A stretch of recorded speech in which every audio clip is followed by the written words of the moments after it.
born in Inglewood, California, moved to Altadena, which is next to Pasadena, in 1941. The influence as far as music is concerned was my mom. I went all through junior college in Pasadena, John Muir High School, Pasadena City College, and then I went to UC Santa Barbara for my remaining 2 years or 2.5 years in college. My evolution into jazz happened because I really couldn't handle playing legitimate trumpet. It didn't interest me. The evolution into trumpet happened because I have two uncles, both of whom played in the military, music in the military bands. One played cornet and the other played trombone. And I couldn't tell you exactly how I ended up with the cornet and Alan, my brother, ended up with trombone, but that's how it started. And I think I was about 9 when I transitioned from trying to learn to play with 2 hands, which didn't work very well, and could concentrate on a single hand. And so I think I was 9 or 10 when I first started playing on my uncle's silver Holton cornet. My brother and I were in a band starting when I was in the 8th grade. That band actually got me started interested in jazz and in bands. And a couple of times while I was still in high school, that 8-piece band got expanded to 16 pieces for a couple of concerts and assemblies in high school and so forth. And then in junior college, we had a roaring big band the whole time I was there. The trumpet player that probably was inspirational to me, even though it was a far different type of music, was Rafael Mendez, just like everybody else in my era.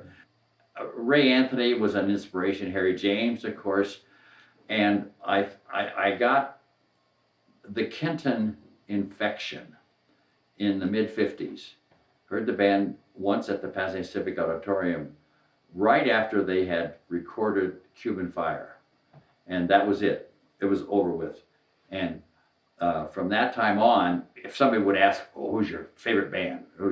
What band would you like to play in?" It would always be Kenton. So I got exposed to a lot of different kind of music, but the Kenton band just somehow reached my soul. How did you get into the Kenton band? Well, it was a classic case of being in the right place at the right time. I was sure that had to be a good story. My brass instructor, Dr. Faulkner at Santa Barbara, had gotten to know Stan over the years because Stan was very committed to music education. And Dr. Faulkner, as a widely respected trumpet instructor, they had gotten to know each other.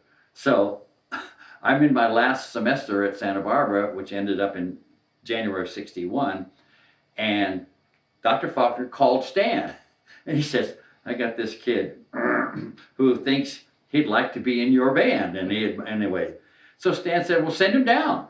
Stan says, "Well, come on, we're rehearsing now. We're rehearsing some new music, and so why don't you come by," and so forth. So I went to this grungy little rehearsal hall, and they're rehearsing this new music. And it scared me because my weakest part as a trumpet player was suddenly exposed, and that was sight reading. I was never a good reader. I'm pretty good now, but anyway, it took a long time to get that way. So we played music I'd never heard, and we were playing arrangements that were written for this mellophonium band. I didn't do very well. At least my own assessment was that it was less than sparkling. but apparently, So sparkling being the operative standard by sparkling, you got to be pretty sparkling. So anyway, but apparently either my sound or what I did play or my volume impressed enough the lead player in the band at the time, Dalton Smith, that he suggested to Stan and to Jim Amlott, who was the road manager at the time, that I say, "Would you like to play mellophonium?" Something I'd never even heard of before that day. And so I was offered the one remaining open chair in the mellophonium section at that time to go out on the road. So I took the horn home and spent the next couple of weeks trying to retrain my ear from B flat, trumpets in B flat, the mellophonium's in F. So I went out on the road starting in March of '61, and by 3 months I was playing lead mellophonium. And so I was very fortunate in that respect because I did a lot of recording with the band. And one of the albums, the Kenton West Side Story, was a Grammy Award winner. The Kenton Christmas was an Academy Award or a Grammy Award winner. And so that's a wonderful legacy to have, that to be part of the band during that 2 years. That was it. 2 years of a kid from Altadena who really had no professional experience, going from the very controlled and calm environment of UC Santa Barbara, which only had 3,000 students at the time, to going on the road with the Kenton Band in 6 weeks. It was quite a change.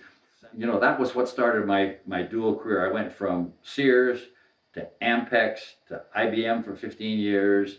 And while I was still with IBM in 1975, we hightailed it out of LA and moved here.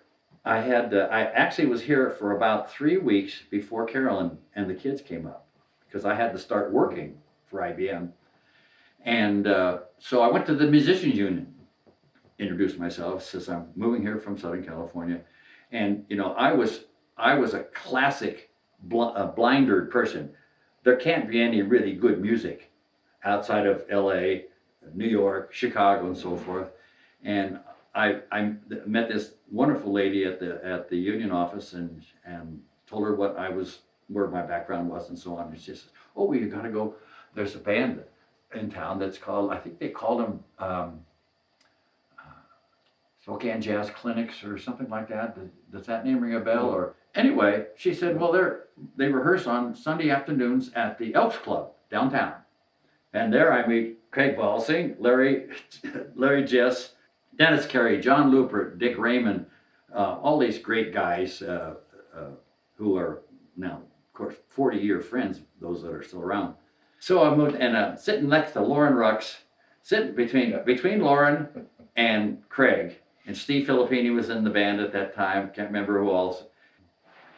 And I was having coffee or drinks or whatever with the guys. I said, you know, this band could really be something if we had an organization, if it was organized in some way, and we had a director. This can be something with this much talent. And out of that, the Spokane Jazz Society was born. So I have a great deal of pride in the fact that I was the first president of the Spokane Jazz Society. Talk about a bad decision. In fact, all the members of the board were musicians. Not a good idea. We all know how that goes. So, I mean, we fumbled along and did some concerts down in the park at the Boeing Amphitheater and all that kind of stuff. And you remember Clay Black? Anyway, he was a big supporter of the band, as was Sally Palmer. Yes. And fortunately, we were able to convince some non-musicians to come in and get the train going in the right direction. And I mean, the history is pretty special. So yeah, and another one of the great things that happened to me after I came here was I got to play with the jazz orchestra and also just as an ensemble behind an incredible list of guest artists, vocalists and instrumentalists who have come to Spokane, and that was always a lot of fun.